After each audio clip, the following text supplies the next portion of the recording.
Hey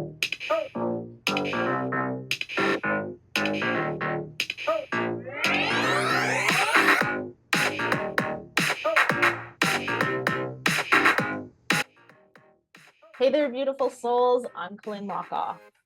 And I'm Meredy Lockoff. And welcome to Spiritual Sisters with Sass, the podcast where two sisters with a passion for spirituality and a touch of sass come together to explore the exciting world of self-improvement. That's right, Colleen. We embarked on this incredible journey together, diving into different self-improvement techniques, yoga practices, and a whole array of life experiences. Yeah, and through it all, we've managed to create lives that are abundant, happy, and constantly evolving. It's been a wild ride, hasn't it, Meredy? You bet, sis. We've got two very different perspectives on life, but that's what makes this podcast so special. I'm all about diving in head first into life's adventures and embracing every challenge with a bit of sass. While Colleen here, she's got her own unique approach. Yep, that's me. And I'm all about the yoga, mindfulness, and finding my zen. And together we make the perfect balance. So whether you're looking for some wisdom, a few laughs, or just some heartfelt stories, you're in the right place. We're here to share our personal experiences and insights with you, all while exploring the wild and diverse world of self-improvement. So grab your headphones and get ready for a fantastic journey with us. Spiritual Sisters with Sass is here to uplift, inspire, and keep it real. Thanks for tuning in, lovely listeners. Let's dive in. Spirit and sass. Here we go.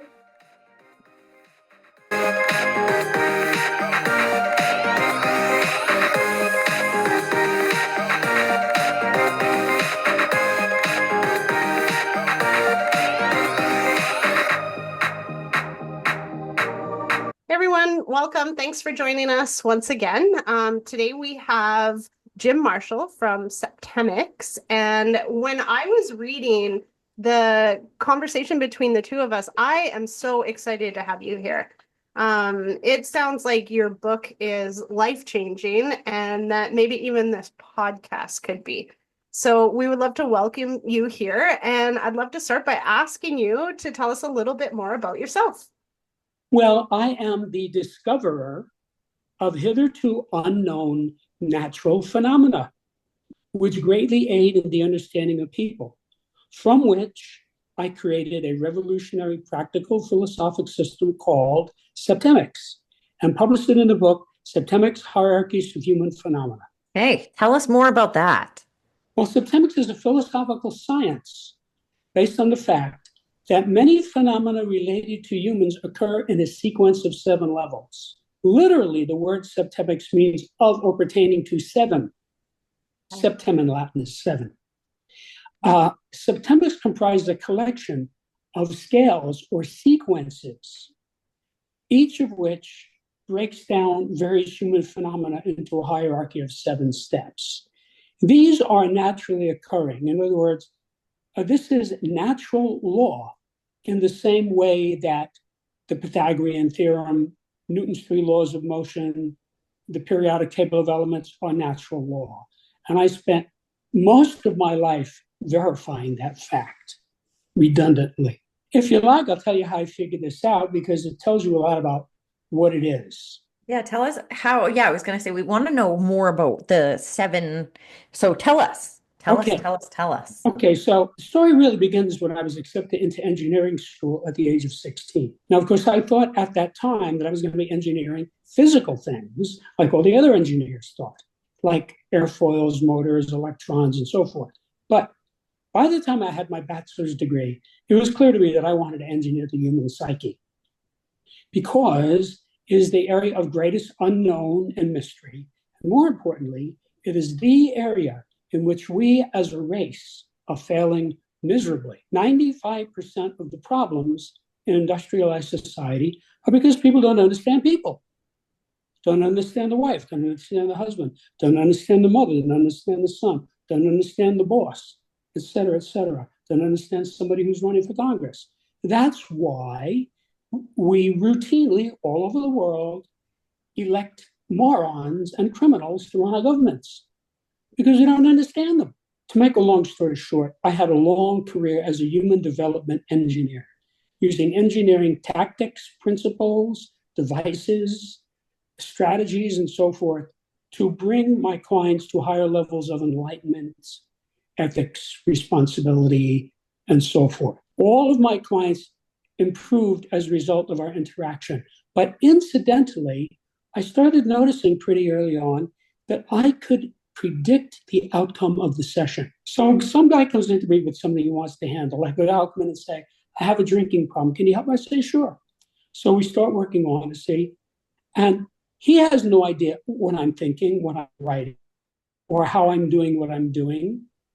But I would know the outcome of the session with specificity. Now, this happened thousands and thousands of times because what I figured out as the decades rolled by is that the client would be at a specific level on a specific scale that I had previously observed and written down. And as a result of our interaction, he would go up to the next higher level. So because they knew nothing about this, every time this occurred, it verified my hypothesis. So by about 1995, I had simply observed and written down about 32 scales. In other words, actual patterns of human phenomena, that the person is at this level and then he goes to that level. And I would see this all the time. After I would see it in session, I would then go out in the world and I'd see the same thing right in front of my face.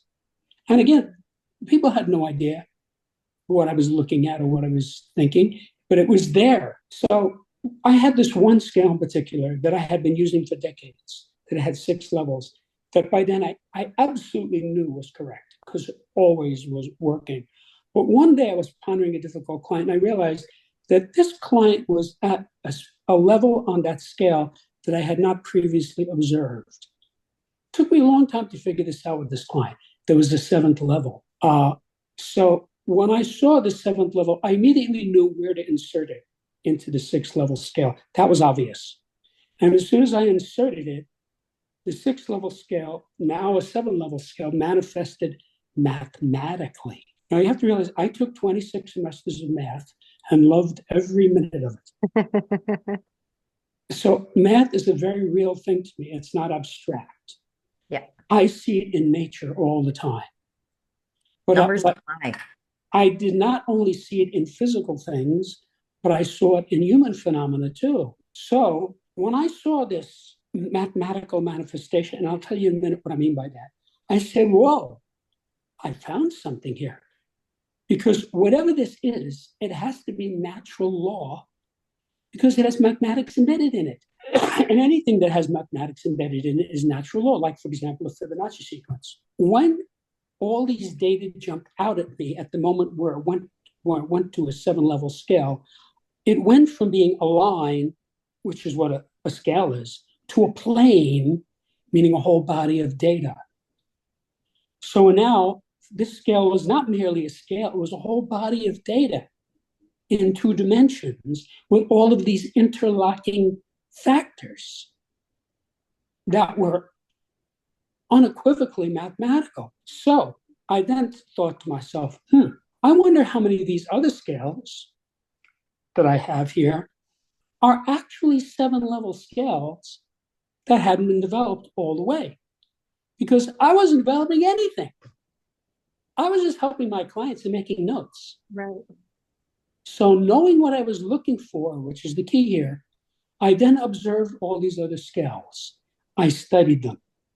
And in a short period of time, all of these scales went to 7 levels. And when they did, they manifested mathematically. So now I had 32 7-level scales, all of which had mathematics embedded in them. Now, having gone to school for 28 years and being a well-read person, I said to myself, I never saw anything like this before. This looks like a new subject. And then my next thought was, wait a minute, this is so intuitive because it's natural law. This could really help people if I just give it to them. So I'm going to have to write a book. So the first draft of the book was finished in December of 95. Right. And I sent it in transcript form to colleagues of mine, all of whom had graduate degrees in a variety of subjects. And they all responded very positively. They had different responses, but distinct positive responses. That was 29 years ago. And I have to tell you, in 29 years, nobody who has ever looked at this material has ever said anything like, I don't get it, doesn't make any sense to me, or anything like that. What they say is, whoa, and their jaw drops.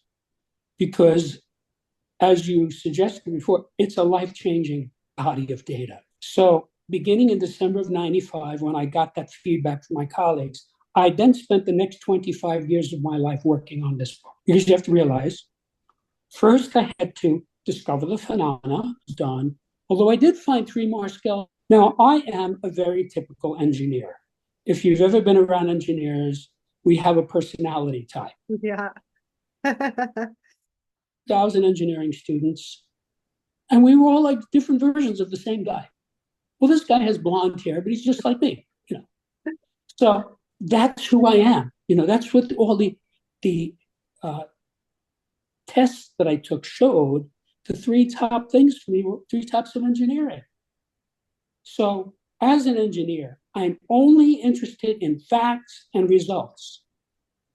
That's it. To engineering, opinions and beliefs are utterly irrelevant. Mm-hmm. So I had to craft something that would work all the time for every person. That took 20 years. So the most time-consuming aspect of this was expressing this in a way that would make sense to the average reader of English. Mm-hmm. Okay, I literally had to go through this book word by word. How people think about this. And some of the things I spent a lot of time on getting the exact right word, because in order to explain these phenomena, they have to be labeled, right? It's just like, what is the genius of Newton's 3 laws of motion? It's how he articulates it. You read it, it's fairly concise. Yeah, okay, I see that. That's how this is. So when people look at it, who have never seen it before, they open the book, they look at it and say, yeah, I see, this makes sense to me. They get it right away. So I've been watching people so get curious. this. What's that? You've got me so curious. I'm so curious. Tell me about the phenomena. Okay. So I finally, after, you have to realize, I rewrote the book at least a half a dozen times. Because what would happen was, you know, I had that initial release in 95, and I got feedback from it. So I said, well, this can be improved. So I rewrote it. And then I would release it to my students and my clients and my colleagues, and I would get feedback. And I would write it again. And this was all about making it accessible so that the average person who reads English would get this. So I've been watching people get this for 29 years. So there are these 35 scales which correspond to areas of human phenomena. And if I may, I'd like to tell you what they are, what those areas are. Please. Because that tells you exactly what subject matter is covered in the book. And each of these 35 areas has a 7-level scale associated with it. So 24 of these scales are what I call individual scales. They apply primarily to an individual. And 11 of them are group scales, meaning they apply primarily to a group. So these are the individual scales: the scale of basic purposes, the scale of personal influence, the scale of choice, the scale of permeation, the scale of thought, the scale of identity, the scale of evaluation, the scale of motivation, the scale of control, the scale of stopping, the scale of scholarship, the scale of literacy, the scale of human ability, the scale of memory, the scale of spiritual identity, the scale of mental deletion, the scale of aberration, the scale of physical fitness, the scale of justification, the scale of belief, the scale of equanimity, the scale of attack, the scale of conflict, and the scale of reaction. And these are the group scales. The scale of relationships, the scale of life spheres, the scale of government, the scale of civilization, the scale of survival, the scale of management, the scale of exchange, the scale of communication, the scale of allegiance, the scale of sexuality, and the scale of politics. I already know any one of these scales by itself will dramatically change the life of the reader. And let me give you a simple example of how that would work. I mentioned the scale of motivation. One of the most important things to know about anybody is the person's motivation. Why is this person doing this? Right? So you could take the scale of motivation. In other words, I have identified the 6 basic, inescapable motivations of humanity. All the others are subsets of these. If you say, well, what about this? Well, fits into here. So, because it's a menu of 7, it's not that hard to use. You know, sometimes you go to a restaurant, they have like 300 things on the menu. It's like overwhelming. But if you go to In-N-Out Burger, they only have about 6 or 7 things, right? So it's very easy to decide. You're either getting a cheeseburger or a hamburger, you know, with fries or without fries, and that's it. So that's how this is. So this is very user-friendly. So you could take this and you could ask yourself, what is my mother's motivation toward me? What is my father's motivation toward me? What is my boyfriend's motivation toward me? What is my next door neighbor's motivation toward me? Et cetera, et cetera, et cetera, until you go through everybody in your whole life and everybody you've ever known. This is not hard to get. You know the person, you study the material. Oh, I see, he's level 4. And you have to realize, every time you correctly spot a level, whether it's your level or somebody else's level, you have a realization. So you spot your mother on the scale of motivation, right? And say, oh, now I understand why she can't get along with my father. It's because of boppity boppity boppity bop. It's right here. So this is very enlightening. So you could then take the same scale and reverse the vector and say, what is my uncle's motivation toward me? What is my grandfather's motivation toward me? Rather than my motivation toward them. See, it's the opposite vector.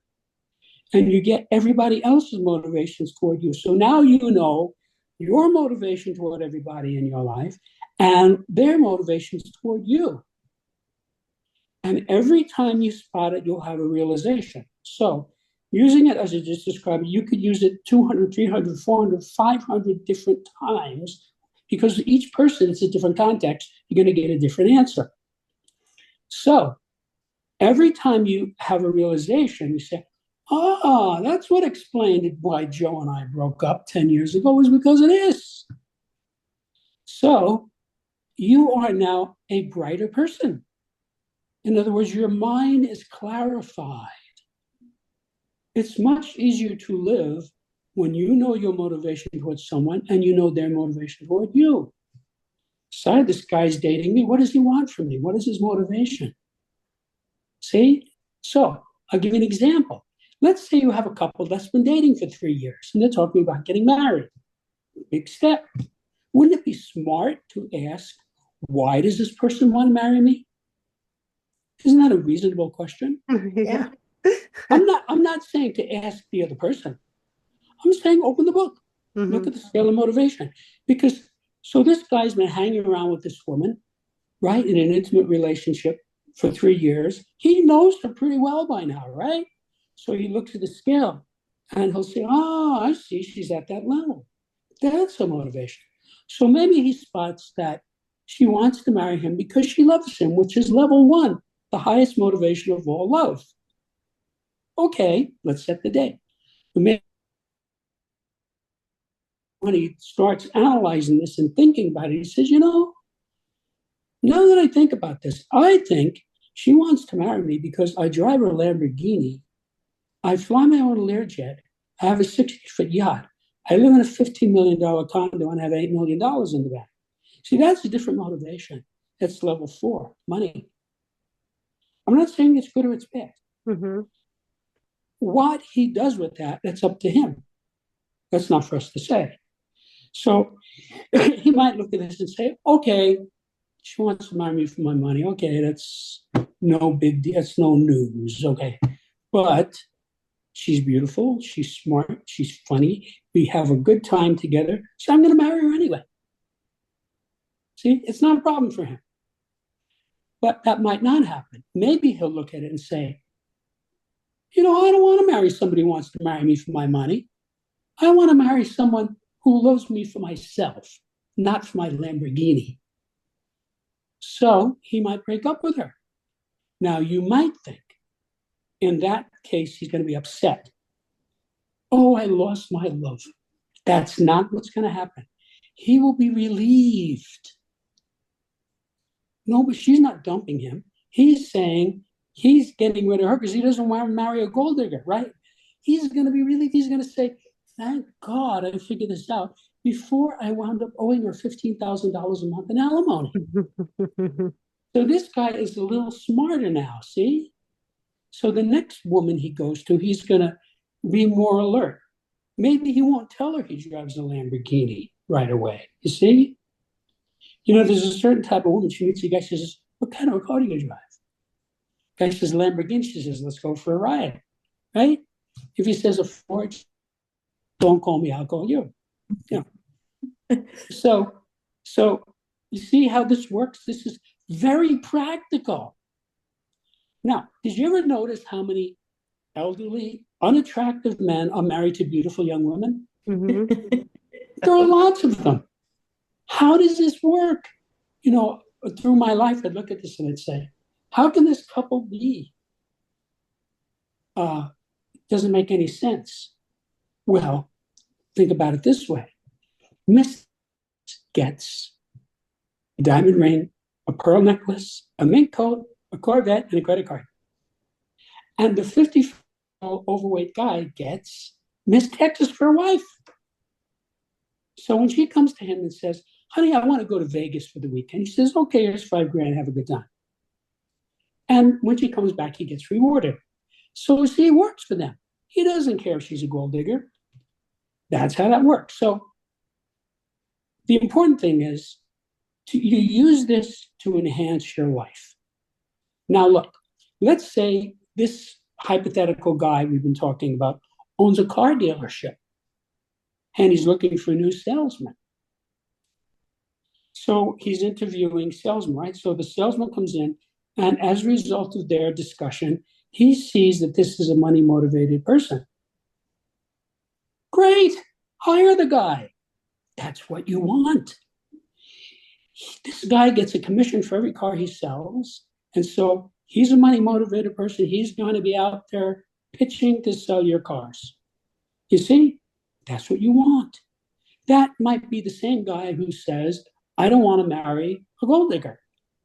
See? So it depends on the context. What is this about? So, for example, I have people that work for me, a housekeeper, a gardener, an auto mechanic. So none of these people are terribly literate. There's a scale of literacy. Now, I'm a very literate person because I went to school for 28 years, but I don't sit down and discuss Spengler or Socrates with these people, right? So it doesn't particularly matter to me. Does the guy do a good job cleaning the house? He does? Great. I'll call you next month, you know? Or my auto mechanic. He's like a genius on cars. He works on racing cars. That's like the holy grail of the auto mechanic. Okay? So whatever it is, I have complete trust. Here's what it's doing. He says, okay, come back tomorrow. It's fixed. Pay him whatever he wants. See? Now, this guy, you know, I don't know if he owns a shirt that has buttons on it. Because every time I've ever seen him, he has a t-shirt on, you know? So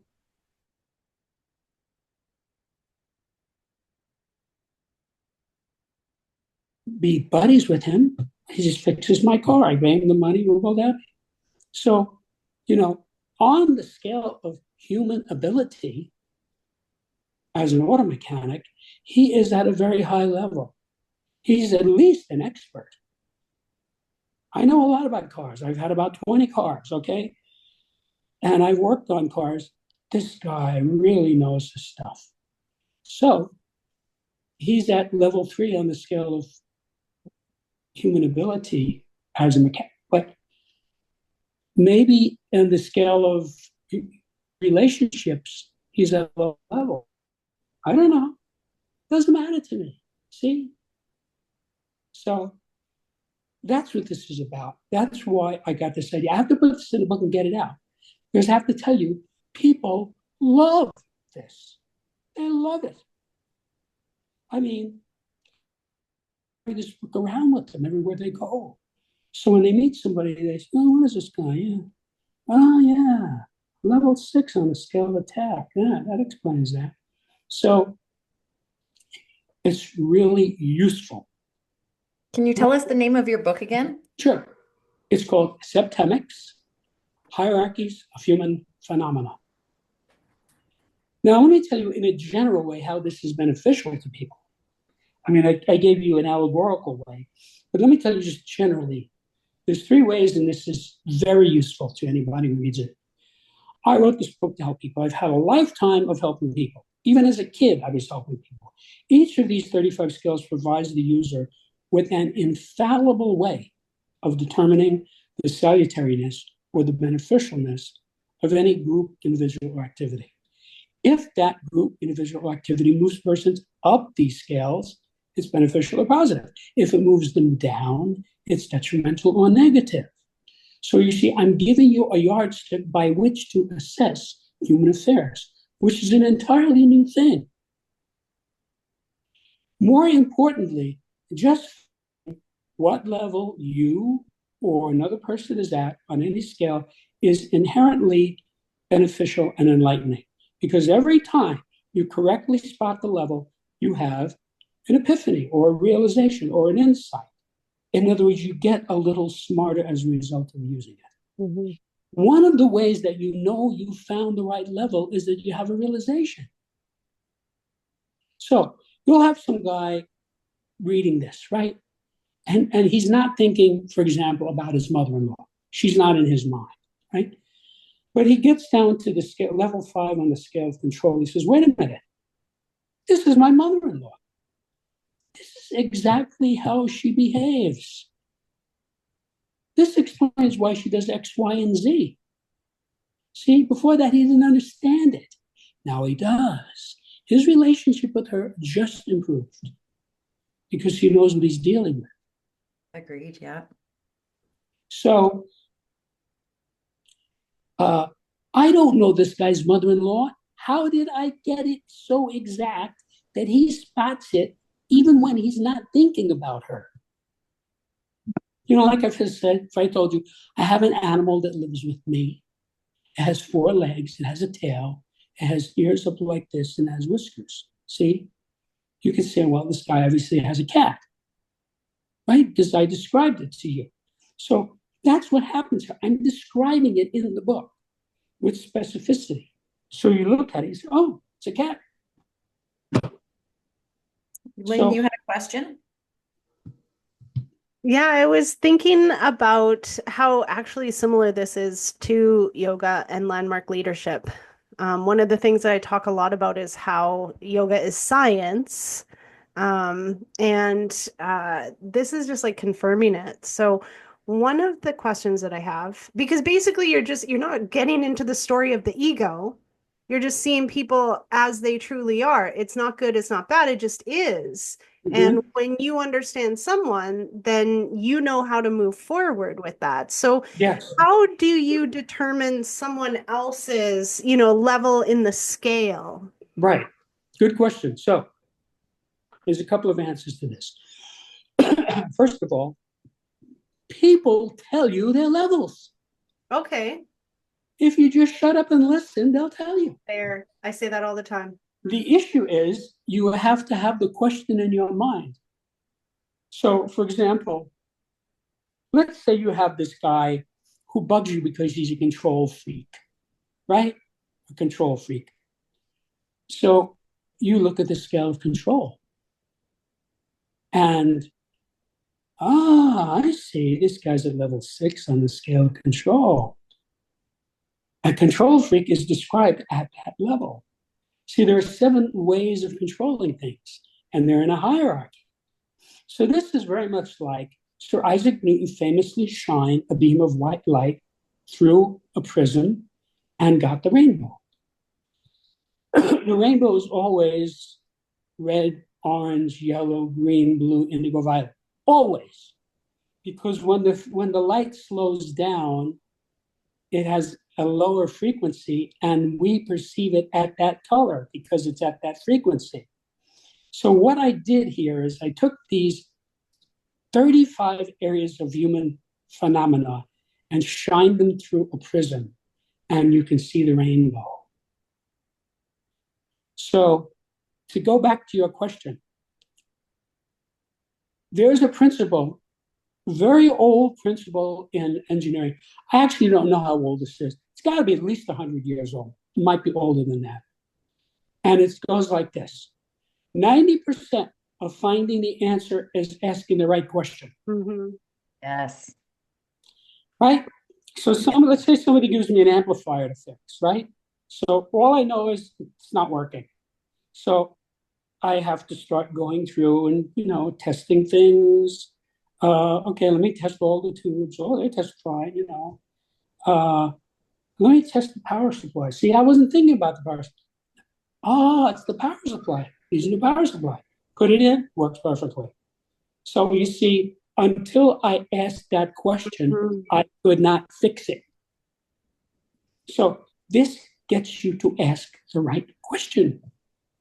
Have you ever read that book or heard of that book? I think it's called 2035, and it's a science fiction book about they get an answer from the future. People put into a thing, how do we save the end of the world or something like that? And they get an answer from the future, and the answer is like 346. Like that was it. So now they have to, before the end of the world, find the right question so that they know how the answer applies to stopping the end of the world. Right. Yeah. Yeah. Now, remember I told you in 1995, I have these 32 scales, right? The scales were there. I had observed them and written them down, right? Which is what an engineer does. He sees something, he makes a note of it. Okay. So then I realized that is not enough to create a philosophic system. Yes, the scales are useful, but I had to extract all of the information out of these and write it down so you can use it. So each of these 35 areas is an axis against which to evaluate human phenomena. So, if you take a test like the MMPI, famous psychological test, right? So you get it has axes, right? So how does this guy score this way, this way, this way? So he might be high in this one, low on this one. This is the same thing, has 35 axes. And each one is unique. Each of the 35 scales is unique. So you cannot infer anything from scale A by studying scale B. Nothing. That is good because as a result of that, this spans the spectrum of human experience. Mm-hmm. Now, if you think about those 35 subjects that I read to you, and each of them is broken down into 7 levels, many people have said to me, you covered it all. Mm-hmm. And that is what I have observed. And that is why I can tell you any problem, dilemma, situation, difficulty that any person has that's related to people can successfully be analyzed by one or more of these scales, usually more than one. So let's say you have a problem, right? You have a problem with your mother. Something is not going right, right? Start analyzing her. Where is she on this scale? Where is she on this scale? Where is she on this scale? And every time you spot it, you'll have an insight. That's why she flies off the handle. Or that's why she doesn't get along with my brother, or whatever. And so you could analyze her, and I've done this with people, across 35 axes. And by the time you do that, you will understand her better than she just understands herself. Sure. Because I have to tell you, these scales are correct. They are natural law.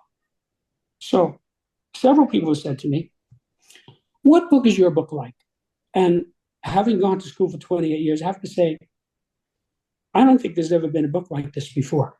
But Each of these scales is expressed in what you could call a table or a spreadsheet that shows all the data relevant to that area of interest. And each of those tables is very similar to the periodic table of elements.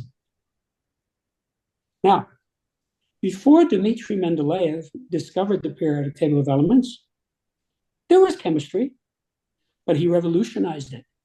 He made it easy to teach, easy to learn, easy to understand. And so his paradigm works. And so he started, I think there were 79 elements at that time. Now there's over 100, it's like 116 or something, 120. Well, because it works, every time we discover a new one, it fits right in because it works. So every science textbook and every science classroom in the world has the periodic table because it works. See, in whatever language they speak. I absolutely guarantee you, when we get to another planet where there are civilized people who have airplanes and rockets and computers and things, they are going to have the periodic table. There's no question about it. They're going to have Newton's three laws of motion. They're going to have the Pythagorean theorem. We have advanced as far as we have because we have those things. So they're going to have them. So right there, you have a way to learn their language. We show them our periodic table, they show them theirs, and we have a correspondence. See, their word for helium is garagini book. So we now know that word. I was compelled to write the book because I knew these were correct, because I saw them in action. And I didn't particularly want to write a book, but I've had a lifetime of helping people, and I could see that this would help people, and it does. That's what I get. Nobody ever says, this doesn't make any sense. They all say, wow, this explains my brother-in-law perfectly. I'm excited to read the book. I actually just bought it on Amazon. I was just going to ask you, where do we find the book? Can you share with our listeners where they can find your book? Right. As Lynn said, it's on Amazon. It's also Barnes and Noble. This is an easy book to find. If you just type the word Septemics into a search engine, you'll get hundreds of responses, including everybody who's selling the book. Acme Bookstore in Dayton, Ohio. Will come up. Perfect. So if Do you're you in have that a area, website the or an email that you want people to contact you at? The website is septemics.com. Perfect. And my email is on the website if you want to send me a nasty email. Perfect. Well, thank you, Jim, so much for joining us. This has been such an enlightening conversation. And like Lynn said, she bought the book, and I'm going to as well because I'm really interested in reading it. But thank you so much for joining us and coming on the podcast today. We appreciate it. And like I said, I'm really excited to dig into this a little further and find out more information about myself and about the people around me. Great. Thank you so much. You will like it. Thanks, Jim. I just want to say one sentence in closing to Yeah. sort of focus all of this. The data in this book are vital for every person. It can help you to achieve your goals faster and easier by explaining what might otherwise seem to be inexplicable or random. I love that. Perfect. Thank you so much, Jim. Thank you, ladies. Bye, Jim. Bye-bye. Bye-bye.